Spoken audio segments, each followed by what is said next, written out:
When we are doing the will of our true self, we are inevitably doing the will of the universe. In magic, these are seen as indistinguishable. That every human soul is in fact one human soul. It is the soul of the universe itself, and as long as you are doing the will of the universe, then it is impossible to do anything wrong.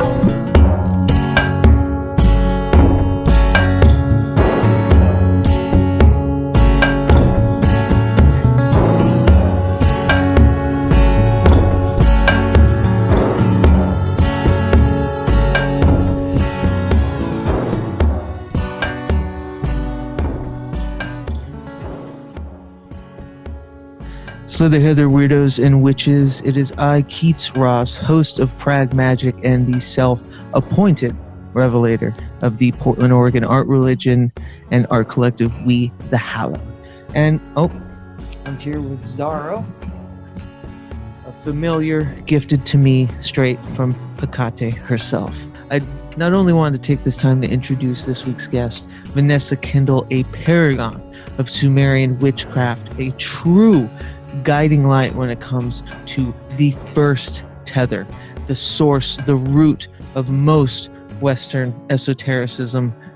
And what I'm starting to do before every episode, before I release, is to try to divine using an oracle deck, a custom arcana that the art collective We the Hallowed has just released. It's designed by Eric J. Millar. It is called the Disruption Generator. You can find all the information at disruptiongenerator.com, where you can purchase a portable one for your bibliomancy needs. It's 120 of the most beautiful, chaotic, brilliant illustrations, randomized, completely free of academic abundance and just straight to the point divination. And the reason why I not only bring this up to help, the pre-orders is you can get a hardcover coffee table type book for $50. All of that will be down below. But what I've been doing is using the Disruption Generator as episode art from here on out until I reach all 120. But I do that by divining a card. And for this week, I was able to divine complicated. Now, the definition for the Disruption Generator is complexity and confusion, a dearth of choices on a splintered pathway. And I cannot tell you just how brilliant that symbolizes what Sumerian witchcraft is in my mind, because it is a dearth of different pathways being the source, the root. As you can see, if you're watching, it's illustrated as roots. So without further ado, let's just jump into the brilliant Vanessa Kindell and my conversation, where she talks about how Sumerian witchcraft has shaped her art, how she used it to fight tornadoes in Ohio, those pesky 23 tornadoes that came and ravaged Ohio, and how she uses it to form her day, her personal practice, and her art. So, Zaro and I thank you for putting up with this, for listening to me. Pick up the Disruption Generator, disruptiongenerator.com. Check out our art collective, wethehallowed.org. And Slither Hither Weirdos and Witches, here is my interview with Vanessa Kindell. And that's what I wanted to get into, because it's such the word isn't niche, but it's such a focused path. And I wanted to know, what was the trajectory? How did you get into Sumerian? So we've started already? Yeah, want to just jump into it? Okay. So, I'm used to somebody saying, and we're live. Oh, let's do it. Yeah, so this is my trial by fire with video, so forgive the unprofessional aspects. Well, just real quick, this is Vanessa Kindell. You're like I said, a paragon of Sumerian witchcraft. Is that too much of a colloquial term? No, I mean that's applicable. I mean I mean the Oh, there you that's go. what the academic sphere calls it. So Cool. And yeah, that was Babylonian, so you're a bit older than that. yeah, well, see, the Babylonians are to the Sumerians what the Romans are to the Greeks. So it's like part of Right. the same current, but they have their own twists, and they, you know, some of the stuff like the Sumerians hadn't yet come up with, like astrology wasn't really a proper thing into the Babylonians. They were more or less the ones who invented it. There's bits and pieces here and there in the Sumerian, but it wasn't really formalized into the Babylonian. So for anything related to that, you pretty much have to go to the Babylonian sources. And especially since more of those survived, a lot of the stuff is you have to kind of like look at what bits and pieces remain of the Sumerian and then compare it to the Babylonian to fill in the gaps. Yeah, I heard you mention there's just like clay tablets basically Yeah, I that mean, still have yet to be fully deciphered even, right? there's a lot of like the British Museum alone has like 2,000 and something in their archive that, and of which like only a tiny fraction have actually been translated. Yeah. Yeah, I heard you mention that, and what people only were able to kind of decipher words here and there. So there was a lot of conjecture up until recently. Is that correct? Yeah, especially early on. I mean, it's been kind of a case of the Sumerian language is very much like Chinese in that there's a bajillion different characters, and worse in that like there can be characters that are used for entirely different things just depending on the context. Right. So, like every word can either be a verb or a noun, and they don't necessarily have anything to do with each other. Yeah, that's amazing. So, And like the verb form of it could be something completely unrelated. So you have something that means like water or rushing forward, and it's like what? So yeah, you have to understand the context. So like the Sumerian language is kind of complicated, which just adds to the difficulty of translation. And of course, it's been a case of working backwards because they found a Rosetta Stone-ish tablet written in old I think it was old Persian and Babylonian, and then they have the Babylonians. They had a lot of Sumerian dictionaries, so it's kind of like working backwards yeah, through the totally. languages. Yeah, So it's I'm sorry, go ahead. definitely been an uphill battle, but I mean, I'm not involved in the actual translation. I Right. mean, I've been slowly learning the language, but I'm not an academic. I'm working on a book, but like you know, I've never actually gone to school for anything. It's just entirely been my own personal study. Hey, that's almost worth more to me, you know? Instead of being told what to look into, you're finding it yourself. Yeah. So let's talk about your trajectory into this, because this is like I said, it's a very distinct venture. It's almost like, did you have kind of a background in other kind of esoteric So ideologies beforehand? so I started with Wicca actually. Uh-huh. And I was working through the Cunningham material, and at Right. some point it gets to a point where you try to find your patron god and goddess, and there's some exercises in there to do that. Well, I did that, and I didn't get any of the ones that it like says that you're supposed most likely going to get. Instead, I got Inanna. Oh, And cool. she came through in such a big way that it like dwarfed everything else I had been doing, and it was like so much more intense and so much more powerful for me that I just completely lost interest in Wicca. I mean, Yeah. I slowly moved away from it. It wasn't like overnight, but like pretty early on, I was like, I want something that's a lot more ancient and more authentic from a historical standpoint, and Was this that's kind of the the direction I've been moving yeah. more and more as time goes on. I was going to ask, because you had mentioned on a podcast I've listened to that you were visited by kind of a dragon. I think you described it as Falcor-esque from the Neverending Story. Yeah. So that was actually a little bit later. So Inanna came through first, Uh-huh. and then I had this dream. And at the time I had thought it was Inanna that was in I'm not even sure it's a dream. It was one of those hypnagogic, you wake up but you're not really awake or are you, but you wake up again kind of things, Totally. where like you wake up, but there's like fantastic things, and then you wake up again. So it was one of those, and at the time I thought it was Inanna. I've now come to the conclusion it was the Hindu goddess Durga, but she said live your Thelema, and that made me interested to looking into Thelema. So for a little bit of time I was kind of working through Thelema, but like giving it kind of a Sumerian twist. Mhm. And so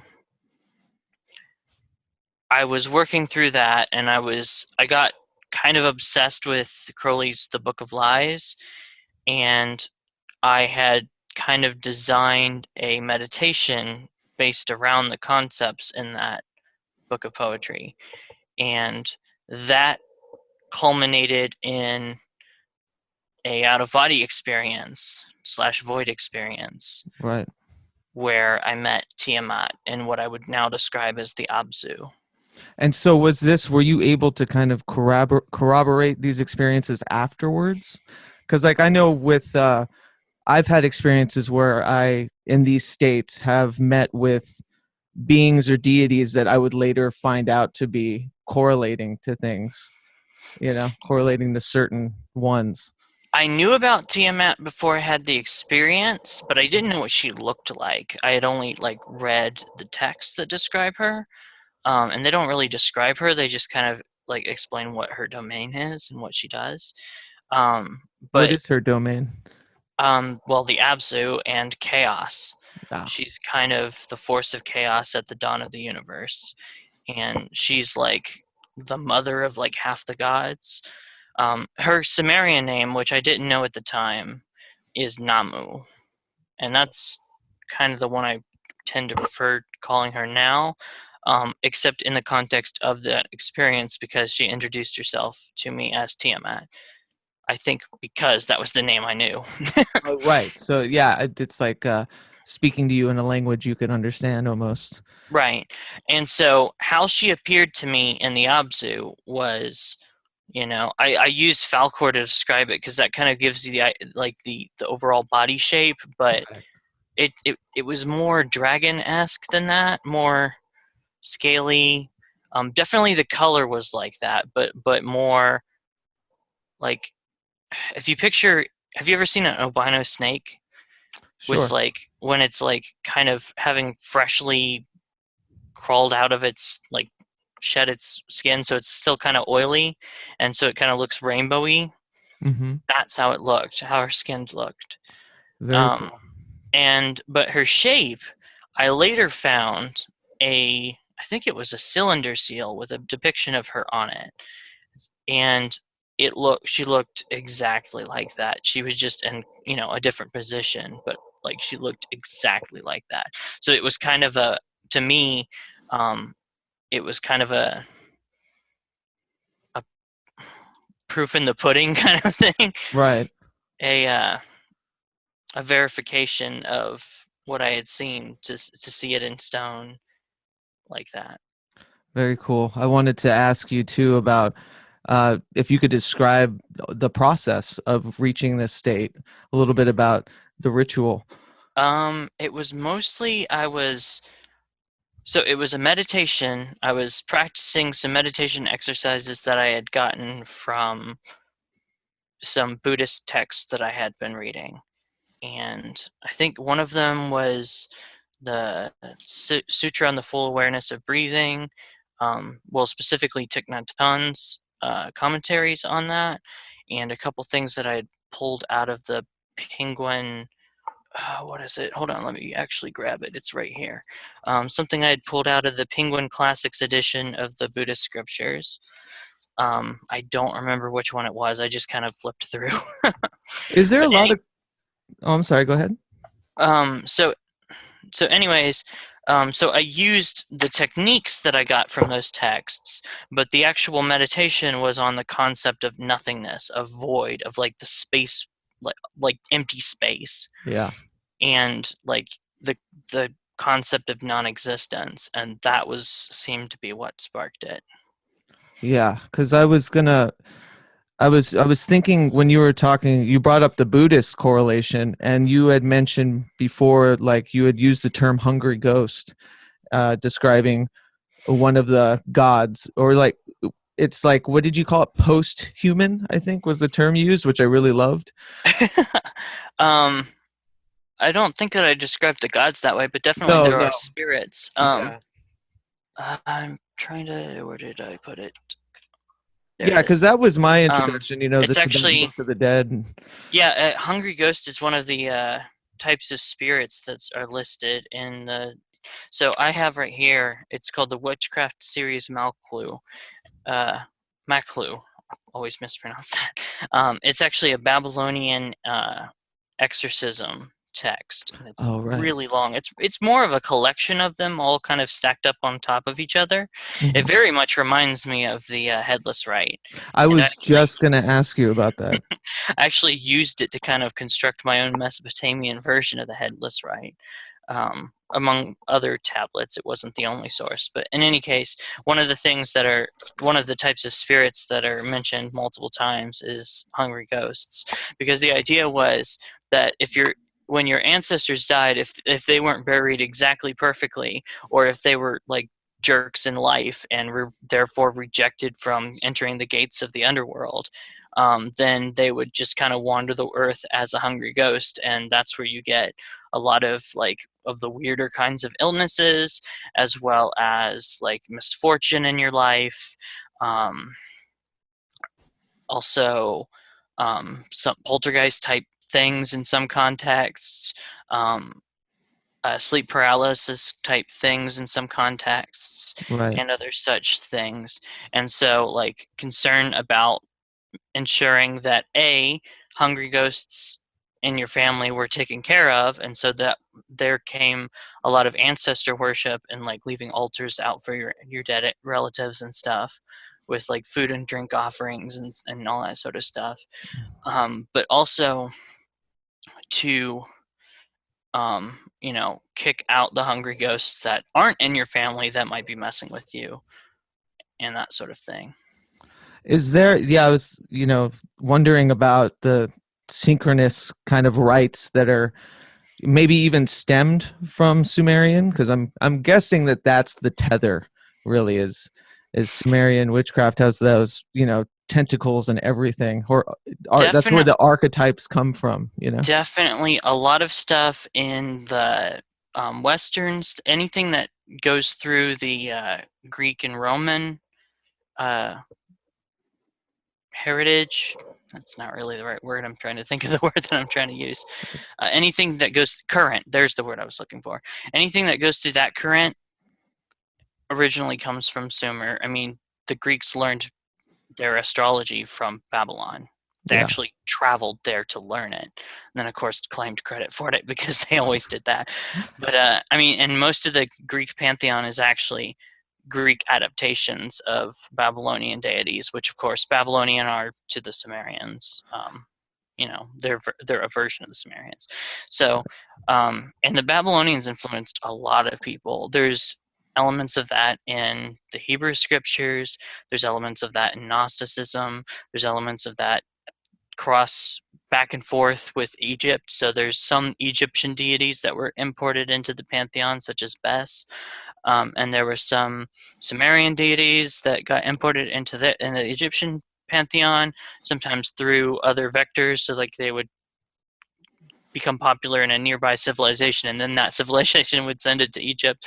So, Mhm. for example, Inanna, through the vector of Asherah, which was her name in the Canaanite pantheon, which they kind of changed some of her attributes, but she got imported into the Egyptian, or was it Astarte? I think that was the Persian name for her. It kind of gets complicated and mixed and matched and stuff as it goes throughout the line, but certainly the a whole huge mess of the stuff that we see in all sorts of pagan paths definitely connect to Sumerian or have a shared heritage, because like pretty much any of the Proto-Indo-European religions either stem from Sumer or stem from whatever civilization Sumer came from. Because the Sumerians definitely describe having come to Mesopotamia on a boat and settling there from somewhere else. And it's not really clear where, but it's my hypothesis, based on the available information, that the map of wherever they came from is where we get the pentacle from, the five-pointed star. Sure, yeah. Because the proto-cuneiform sign for quarters or cardinal directions, the concept of the directions of a map, is the pentagram, and that symbol is five-pointed, and in the cuneiform tablet, the Sumerian king list, there are a list of kings that come before the flood, before they resettled in Mesopotamia. Mm-hmm. And those kings rule over 5 cities.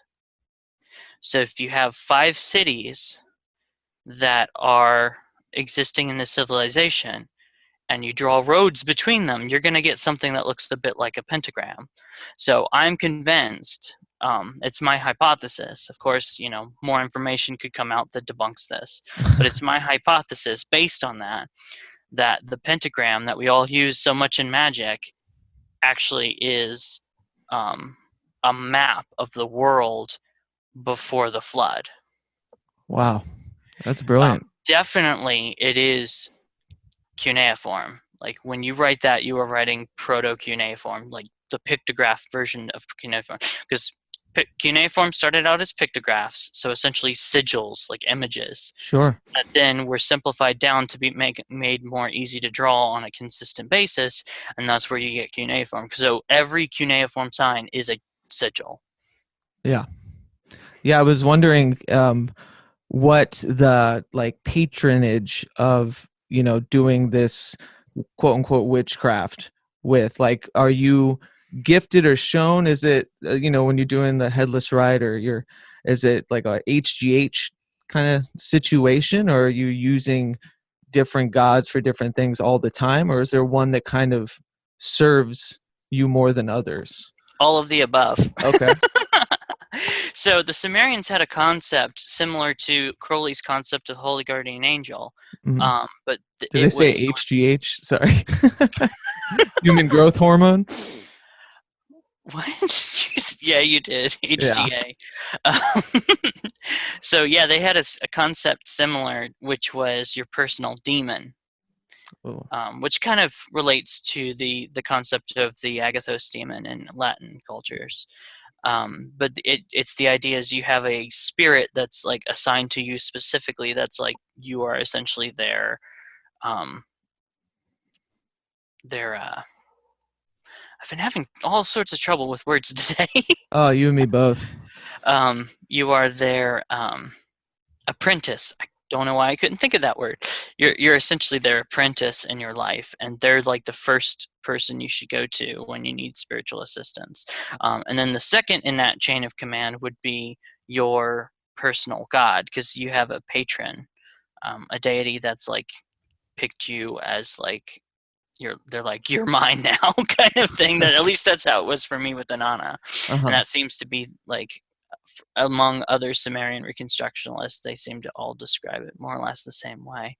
And so you have a patron deity, and you have your personal god, and then you have your ancestors, and then there's all the other gods. So and like there's a ton of different gods. There are like thousands of gods in Sumer, but the main 7 that rule the pantheon are called the 7 who decree fate, and they're the ones who rule over like the big forces of nature. Okay. Yeah, because my wondering is, well, like, can you explain to me what the ritual looks like to try to converse, or to how do you put it? I'm having trouble with words today too. But to converse, or to commune, I guess. So what I've actually been doing in my personal practice lately, and I've been doing it for over a year now, is I've been working through the 7 spheres, but swapped with the Sumerian 7 who decree fate.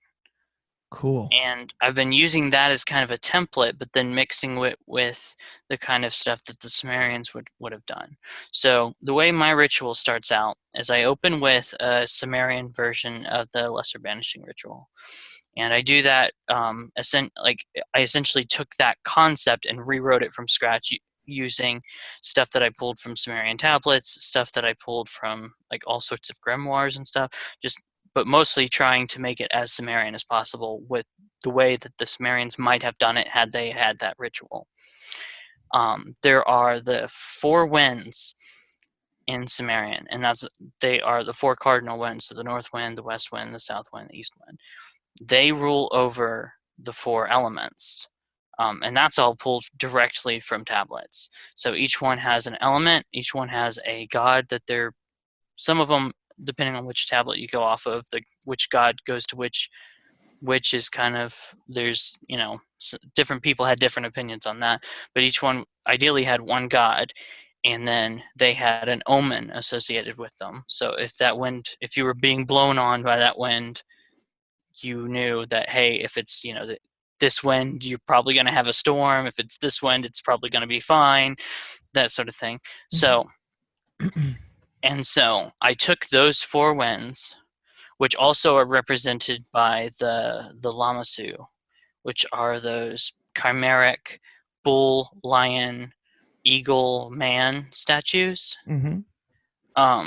And so and those of course represent a combination of the 4 cardinal signs, Scorpio, which in this case Scorpio as the eagle form, because Scorpio has 3 forms: Scorpion, Eagle, and I think Phoenix is the 3rd one.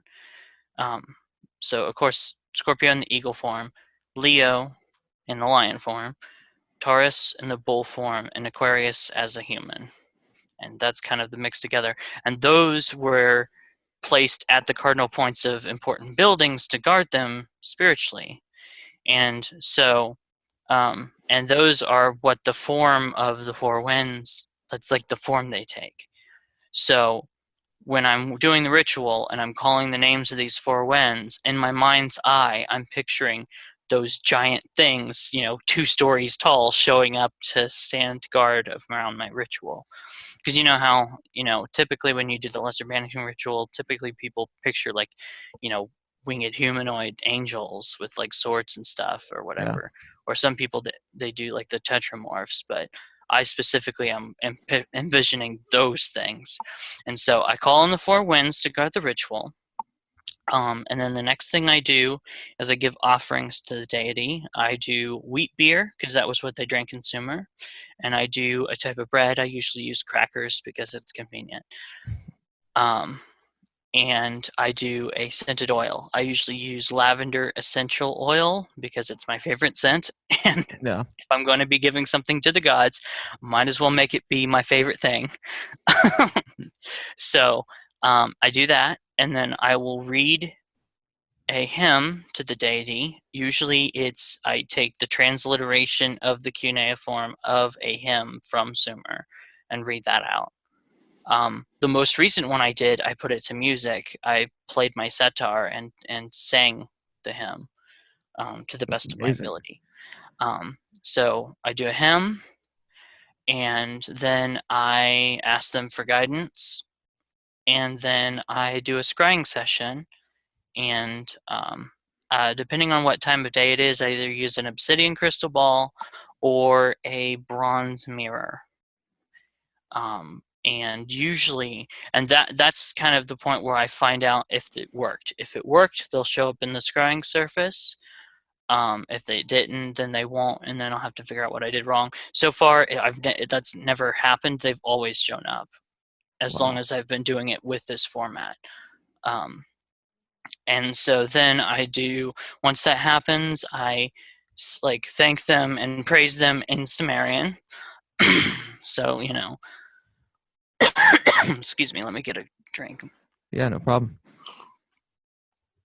Um, and then I do a closing version of that lesser banishing, which I don't like go back around in a circle and draw the pentagrams again.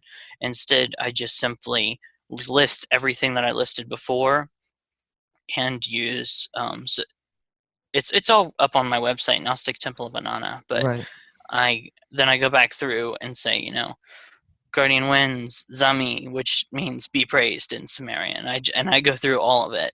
And of course all of this. Most of this ritual is in Sumerian, except the things that would be inconvenient to translate. Which is essentially whatever I'm saying off the cuff is going to be in English, but all the stuff I've prepared ahead of time I try to do it all in Sumerian as best to the best of my ability. I'm not an expert on translating Sumerian, so I'm sure the translated Sumerian rituals that I've done are probably really grammatically incorrect and probably use some wrong words, but hey, the gods don't seem to mind because they'll take it. They're happy to be talked to at all. Probably. So anyways, then once I'm done and I've closed out the ritual, blown out the candles, all that sort of stuff. I like candles too. I don't know if I mentioned that. Do you use like color code? No, I've been using LED candles lately just for fire hazard reasons because I've been doing it indoors. So I like it. That's cool. It's a good mix of the the temporal time too. And I have a cow-shaped candle that I light as well, which is as a substitution for a burnt cow offering. There you go. So it's literal. That works. Yeah, I got the idea from someone else in the Sumerian Reconstructionalist community. So, anyways, so once I've closed out the ritual and done everything, I pour out the whatever I had given as an offering. I put it outside because you're not supposed to reuse stuff that you've given to a deity, and I feel like it'd be kind of disrespectful to pour it down the drain and throw it in the trash or something. So I put it outside, and then I draw whatever I saw on the scrying surface to the best of my ability.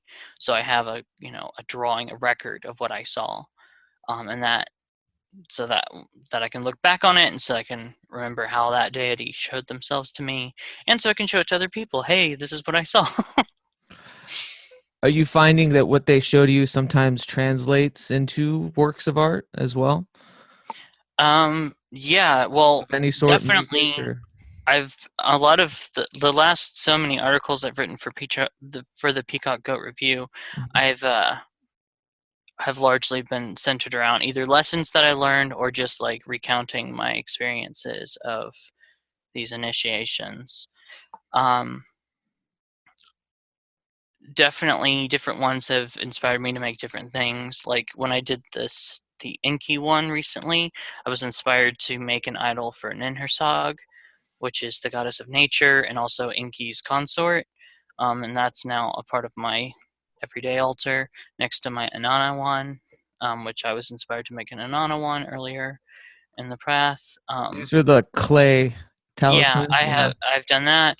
I've done, and along with that, I've done votive figures, which are little praying people that you set in front of the idol so that they're praying to the deity, they're worshiping the deity even when you're not around. Kind of a mix on the like servitor concept. Sure.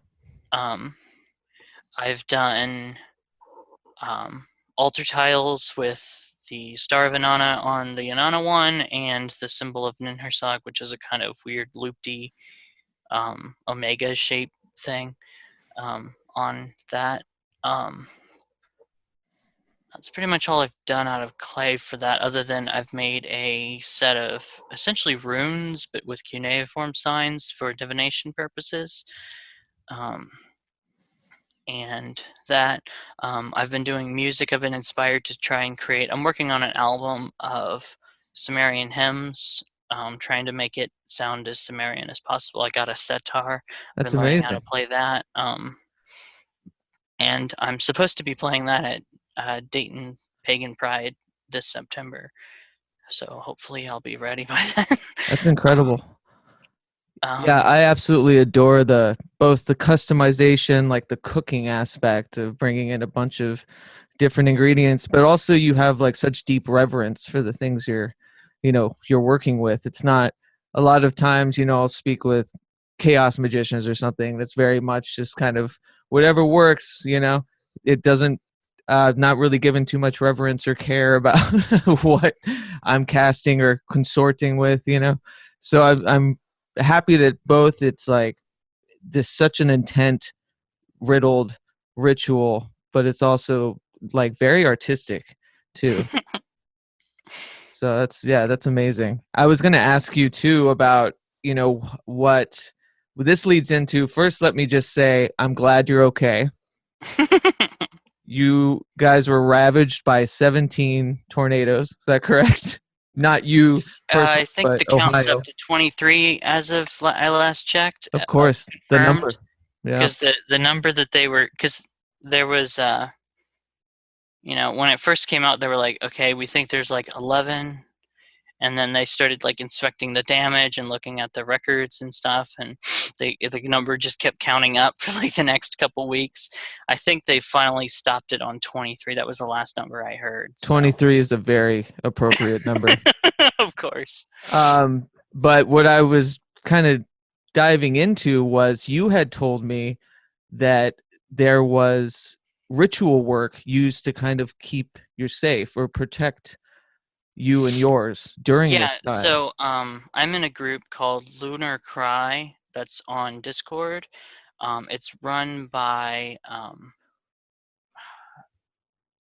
I'm having the worst time with names today. Oh Oh, my it's goodness. totally cool. It's been run by Rin Collier from Where Did the Row Go? And I had asked the people in that group to like do rituals and magic and stuff to protect me and my loved ones during that storm. It's incredible. And none of my loved ones were harmed. None of their houses got hit.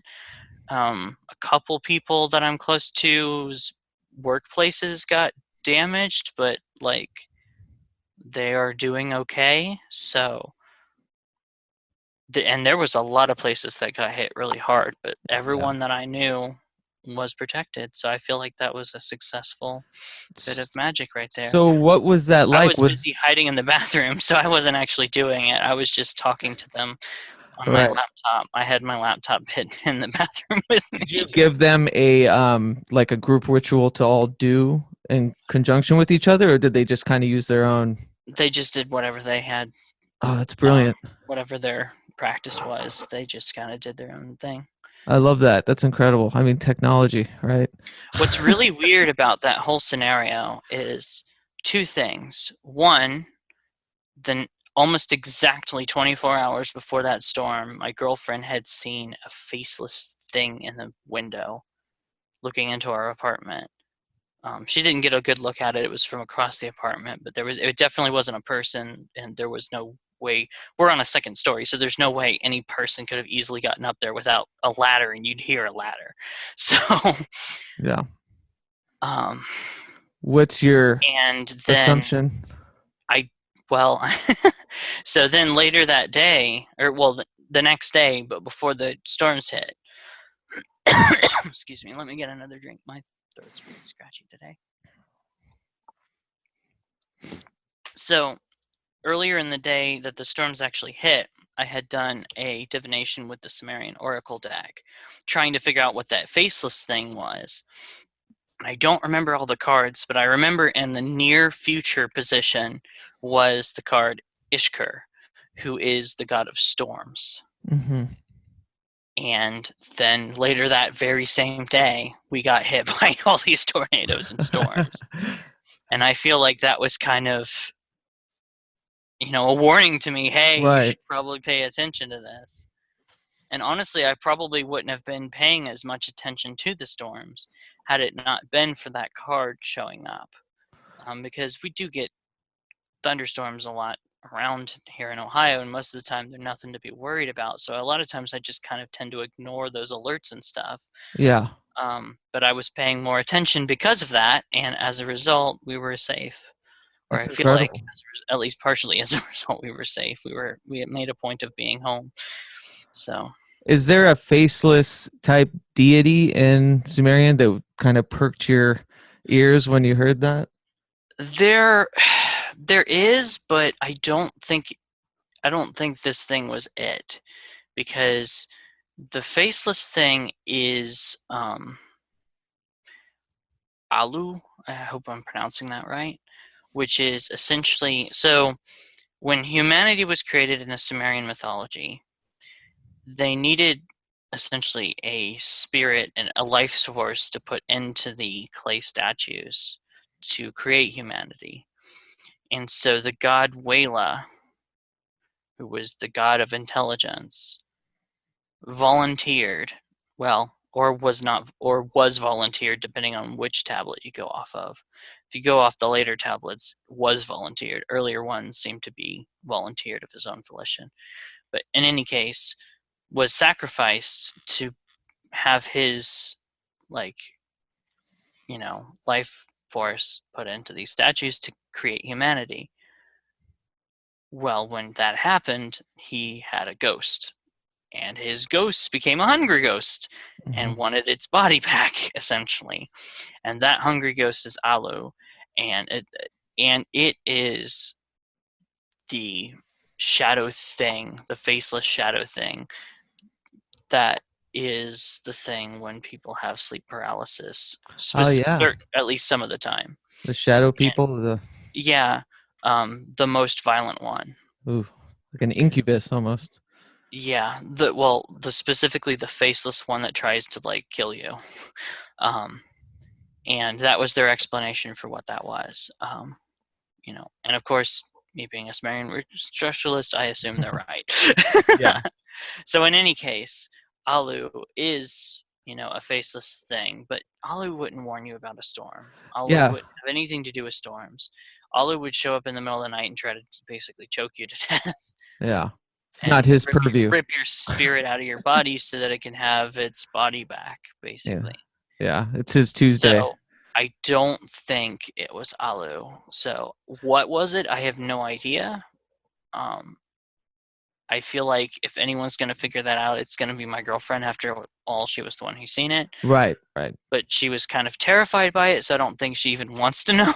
Yeah. So, regardless, it was something that definitely played into all that drama. Yeah, it's just amazing to me that there was some like herald, before the storm bringing it or something, because that was a magnanimously epic, a lot of people, situation. including myself, are speculating that the storms came as a punishment to Dayton for 2 weeks earlier. Dayton allowed a KKK rally to happen. Now, the response of the people who actually live in Dayton, rather than these people that came in from the outside to do this absurd rally, I don't know why the Dayton government ever let that happen. They should have arrested them all as being terrorists, because that's what the KKK is. But anyways, the people who actually lived in Dayton, pretty much overwhelmingly came out to counter protest. There were something like 2,000 counter protesters to 20 people that were supposed to show up in the KKK, and of that 9 actually showed up. Oh, really? Yeah, it was that's good. Way overwhelming, but I to have that happen and then be followed up 2 weeks later by these crazy tornadoes that are we've never had that in the history of Ohio.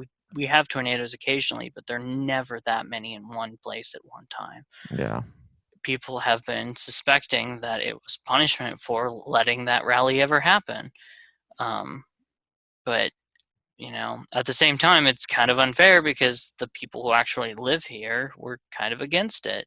Yeah. It's just the government that let it happen because they weren't willing to actually classify the KKK as a terrorist group, which I don't know why. Yeah, it's ridiculous.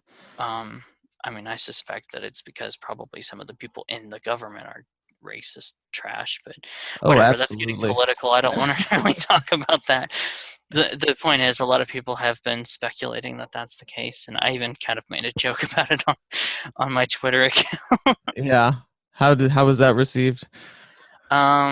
I think most people just kind of ignored it. Yeah. Story of my life. Yeah. But how would somebody kind of begin a foray into this? Like, say I wanted to incorporate some of this into my own ritual work or daily ritual work. Oh, that's complicated. Unfortunately, right now, there's not a lot of really good books. There's certainly none for a practitioner. There's one that's the Temple of Sumer is working on putting one out that should be out later this year. I'm working on one myself, but that's going to take even longer because what I'm doing is I'm collecting tablets on magic practices from the Sumerians and Babylonians, and trying to compile a book that has, as much of that as I can get my hands on, plus commentaries of my own, comparing it to modern practices and especially medieval grimoires, Mm-hmm. and the Pragmagick Magicke. So that's a book I'm working on. It's really slow progress because it's a lot of, really in-depth research and having to buy really expensive college-level textbooks. So Yeah. that's a slow progress. But the Temple of Sumer book should be out this year. It's supposed to be out this year, assuming it doesn't get delayed again to put yet more content in it. Right. But unfortunately, right now, there's not a lot of really good resources. The biggest things are, I would recommend getting a copy of The Literature of Ancient Sumer by Oxford University Press. It is probably the best collection of Sumerian mythology and hymns and texts translated that I am aware of. Mm-hmm. It has tons and tons and tons of material. I liked it so much I bought 2 copies. Yeah. I have a paperback and a hardback copy because I bought the paperback first, and I was like, I need a hardback of this. I need one that stays nice. Yeah. I know all my books are wrecked. So that one's really good. Also, I have my own website, gnostictempleofinanna.org, and that has everything that I've put together that isn't in the Peacock Goat Review. And I'm probably going to start putting up old Peacock Goat Review articles on there as well eventually. I have to run that by Aaron, make sure he's cool with it. How's that going so far? You guys launched that this past year? Yeah, it started at the end of last year, I believe. And we've gotten quite a few out now. I think we're on like our 8th issue. I have a stack of them right here. Yeah, yeah, they look beautiful. The They one that remind just me. came out was volume 8. It's been steady progress. Yeah. And what's really interesting about it is it seems like more often than not, we don't talk about what we're writing ahead of time. We each just kind of write whatever is on our mind, whatever we're going through, whatever we feel led to write. Mm-hmm. And yet almost every single time the issue has a topic that everyone kind of weighs in on, all completely done at random. Like it's like synchronicity has made almost every issue have a topic, and yet none of it was discussed ahead of time. We all just wrote whatever we wanted to write. There's no restrictions on what you can write about. He just, Aaron is the final authority on everything, but essentially, as long as there's nothing wrong with the article, he picks and chooses what articles to publish, but usually of the people who are writers for the magazine, usually he just kind of goes with whatever. I mean, I've never had him turn any of my articles down, so put it that way. It's a good record. Yeah, I mean it's so commendable you guys doing print. I love that. With We the Hallowed, we did a print kind of zine. It was more of like a little literary journal, and the idea was to do it at least every couple of months. We got one out, and we're so tired after getting, setting all that stuff up. So it's always commendable to see people, push the print. I miss it. Yeah, I definitely think it's a good product. And I love to see it grow. I very much think it's something that we need more stuff like that in the community. More, less talking heads of people who put out all these big thick books of like how-tos that are probably mostly just stolen from other books. Totally. And more like people talking about their actual experiences and stuff. And that's one thing that I love about the magazine is, other than just my own articles, like ignoring my own involvement, like just hearing other perspectives from all different paths and seeing what everyone's own take on whatever it is really interesting, because we have a whole bunch of different writers from all different paths. Like, I'm the only Sumerian reconstructionalist in the group. Like, Yeah. everyone else is on completely different paths. So How is the Sumerian reconstructionalist like community? What's that like? There is basically one big name in the game. And There's it's not other you? groups, but they're small. No. Well, I'm kind of part of it. Like, I Yeah. participate and stuff. But the big name is the Temple of Sumer. And they are the biggest group. They're the oldest group. They've been around for longer than anyone else. And they have some of the best information, and they have like actual academics that have PhDs and stuff in the group, who study this stuff as their full-time job. So it is the best resource, and I would highly recommend anyone who is interested in these topics definitely try and join the Temple of Sumer Facebook group. It is a great group of people. They are really helpful, answering questions, pointing you to information, providing resources. Their website is pretty informative, although it's kind of being rebuilt at the moment. But definitely they're a great group of people, and especially once the book comes out, it's going to be a huge and important resource. I think it'll be kind of the book that will set the standard for all of Sumerian reconstructionalism, at least for the next couple decades. Yeah, that's exciting. How's incantations and butterflies going? It's slow, but I had always planned on it being something I'm doing when I'm passionate about something. I don't want to force out episodes every week if I can't actually deliver ones that I feel like are worth doing. Totally. I never really created it with the intention of being successful. I created it with the intention of creating something that I wanted to exist. Yeah. So that's kind of the purest way to do it. that's very much the kind of thing that it is. And I've kind of avoided paying too much attention to stats or what anyone has to say about it, because I kind of just want it to be from the heart. Yeah, absolutely. I mean, that's the whole reason why I did this, was for a direct line to talk to people such as yourself, to learn more and to do more as a practitioner too. So it's always like, I just have found no other better way than to generate an academia for myself in this regard, But yeah, when you were on, I think I heard you on Nox Mente. That was like my introduction to Nox Mente. It's a cool podcast. I like the whole same thing. But you were talking like you had a whole system for documenting dreams. Yeah, so I use this app. I've been using it for years. Before I even got into magic, I originally started using it just out of curiosity, and also mostly for health reasons, because it links up to Samsung Health. It's called Sleep as Android. And there's a settings that you can set that when your alarm goes off, that it will make you type in your dream before you can turn the alarm off.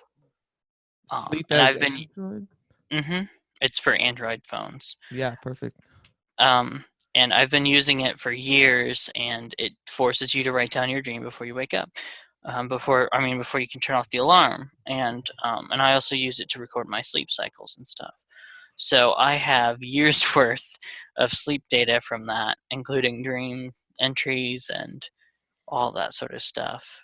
So are you seeing, some of your deities and the people that you work with, they're popping up in your dreams? Are you seeing a lot of like direct correlation from these hypnagogic states and dreams? Is there like, do you think there's like a certain realm or a trans-dimensional place you're hitting that kind of mixes both? Well, That's a lot of questions in I one. know. I'm yeah. So to answer the first one, yes, I've had deities show up. I've had symbols from Sumer showed up. I've had all sorts of stuff show up. Um, I've also had a lot, way more than deity showing up. I've had a lot that correlate with whatever I'm doing in magic. And Mhm. I honestly, my dreams are kind of my first warnings, my early warning system for anything I'm doing magically. I pay close attention to them and look for, recognizable signs and stuff. And interpreting my dreams has been a huge part of my magic practice because it gives me an idea of where I'm at, what's going on around me, all that sort of stuff. Um, Now I forget what the other parts of the question were. I Like, are got. you finding that you're visiting kind of the same places, whether it's There are definitely a few places that are reoccurring, mm-hmm. and there's definitely also some other like archetypes that tend to repeat a lot. I don't know how to interpret that. Just that Yeah. it's a thing that happens. Um, a lot of times I'll have dreams that turn out to be um, premonitory in some way. Either I will literally dream a thing and then it'll happen and I'll get that deja vu feeling, Yeah. or it will be something where it's kind of encoded in the symbols. That's Um, neat. so, for example, one reoccurring dream that I had that had symbols that ended up being premonitory was I had, over the course of like 3 weeks, I had the same dream like 3 times of being in a museum. It was like a museum full of trains, and I would go out this hallway. And I think in the first version, I just went outside and that was it. Um, the second version, I went outside and I was on a roller coaster. And the third version, I went outside and I was on like a unicycle on a track or something like that. And it ended up relating to my then relationship, which was initially, it started off and it was kind of okay and it seemed nice. Then it became a crazy roller coaster, and then it kind of mellowed out and ended. Yeah. So that was kind of, you know, my dream's way of telling me about this relationship and where it was headed. Um, Are there any texts that you use or you go to for reference in kind of the dream symbology, or is this just kind of a self-interpretation? it's mostly self-interpretation. I tend to look for symbols that I recognize from magical practices, Yeah. especially mythological symbolism and archetypes. I also look to Carl Jung a lot and his things, and also just things that I'm familiar with. And also, I tend to look at like Crowley's work a lot. Yeah. I seem to have like either scenarios from the Thoth deck or things that I've recognized from the Book of Lies, and especially like anytime numbers show up in my dreams, my go-to is usually assuming they're numbers that there's a poem for in the Book of Lies. I tend to look at that because that tends to have some insight. Yeah. And as far as like your is there a Sumerian astrology that's like able to study and So the Sumerians kind of did use the stars for some things. They had a system of omens, but it wasn't really formalized into the Babylonians. But the Babylonians had more or less what we think of as Hellenistic astrology was mm, mostly Babylonian in origin. They had, I mean, of course, the Greeks had their own twist and their own like stuff, but for the most part, that comes originally from the Babylonian. So I do look at astrology some, but I haven't really put all that much effort into learning it. yeah, And honestly, the biggest thing is if when I go to do that, I want it to be the Babylonian astrology as well as I can put together. yeah, I do use this Babylonian or I'm not sure if it's Babylonian or Sumerian, but it's a big, huge tablet that has a list of lucky and unlucky days for each of the Babylonian months.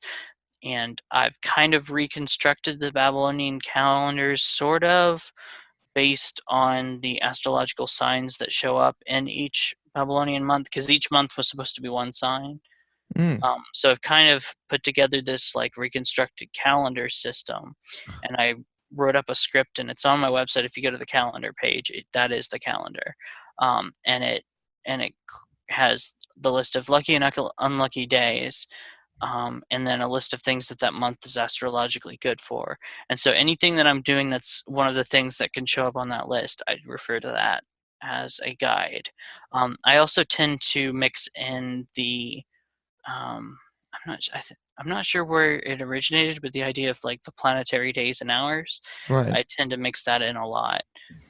But I've swapped it somewhat because I use the Sumerian 7 who decree fate instead of the typical Roman associations. Mm-hmm. So I go off of that. And especially if I'm going to work with a specific spirit, I will try and use. So in the Sumerian Oracle deck, there are two types of cards. There's the black cards and the gray cards. The gray cards are mostly like more not so much spirits as like the Tablet of Destinies, Core, Iridu, different like non-spiritual, you know what I mean, non-spirits. Sure. Although I think there's a few that are mixed in with that. But anyways, as for the black ones, which are all the spirits, if I'm going to work with a spirit, meaning a god, a demon, any of that, I will look at its Sumerian Oracle deck card if there is one, and so the black cards are sorted into 7 suits based on the 7 who decree fate. And so there's symbols for each one on the card, and then a number. They're given a number, 1 to 7. And so I refer to the Sumerian Oracle deck card, and I use whichever of the 7 who decree fate is on it. I use that to place it in the planetary hours and days. So for example, if it's Inanna, I'm going to be using the day and hour of Venus. Mm-hmm. If the one is, Utu, god of the sun, then I'm going to be using day and hour of the sun. So whichever symbol is on the card, that's the one I'm going to be using to contact that spirit. There's no real historicity to that organization other than whatever the person who made the Sumerian Oracle deck put in, but it seems to work for me, so I'm just using it. No, I love it. Yeah, I'm super interested in kind of investigating that as far as like a chart situation too, because you said unlucky days of the month and all that, and it's like perked my ears of maybe I was born. If you're interested in looking at it, just go to gnostictempleofinanna.org and click on the calendar page, and I've got a script that'll let you. You can click forward and back, look at next month.